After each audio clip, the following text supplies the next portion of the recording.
दीजिए, ये मैं नहीं बताता। आज इस सभा में सबसे ज्यादा अगर किसी की संख्या है तो वो महिलाएं हैं। ये इस बात का प्रमाण है कि बिहार में सबसे ज्यादा अगर कोई तकलीफ में जी रहा है तो वो बिहार की महिलाएं हैं। इस बात का प्रमाण है कि नहीं, बताइए। आप सबसे ज्यादा तकलीफ में जी रही है कि नहीं? जी रही है ना। देखिए इसका कारण क्या है।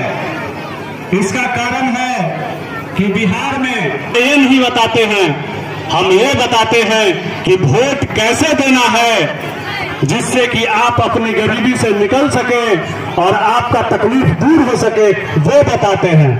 देखिए आप लोग हमेशा वोट देते आए हैं, लेकिन फिर भी आप गरीब ही क्यों हैं, आपका तकलीफ क्यों दूर नहीं हुआ है, हम बताते हैं। क्योंकि आप लोग छोटी मोटी लालचों में आकर चुनाव के वक्त सही व्यक्ति का चुनाव नहीं करते हैं, सही नेता का चुनाव नहीं करते हैं और अपनी समस्या को भूल जाते हैं। 500 रुपया, मुर्गा, दारू, पैसा, जाति पे भूल जाते हैं ना।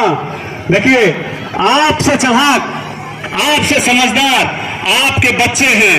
आपके बच्चों को क्या चाहिए आपने कभी सोचा नहीं, इसलिए आप गरीब और मजदूर बन के बिहार में जी रहे हैं तकलीफ की जिंदगी।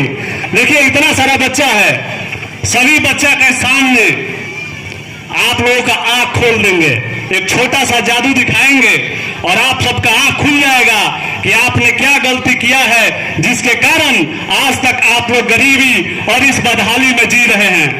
जितना बच्चा लोग है हाथ उठा दो, जितना बच्चा है हाथ उठाओ। देखो बच्चा लोग, ईमानदारी से एक बात बताना है। देखो वो गाड़ी लगा हुआ है, उस गाड़ी में हम मिठाई लेके आए हैं, सबको मिठाई मिलेगा, ठीक है, बताएगा।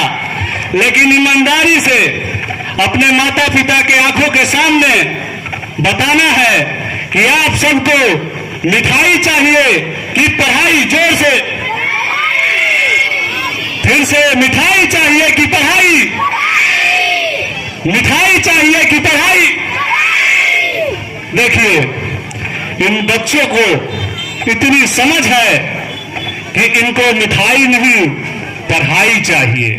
ये जानते हैं कि आए हैं जो भैया चाहे नेताजी जो कहिए, ये कह रहे हैं कि मिठाई लाए हैं, देंगे। लाए हैं कि नहीं है इसकी गारंटी नहीं है। मिठाई लाए हैं कि नहीं लाए हैं इसकी गारंटी नहीं है। लेकिन ये बच्चा लोग समझता है कि ये लालच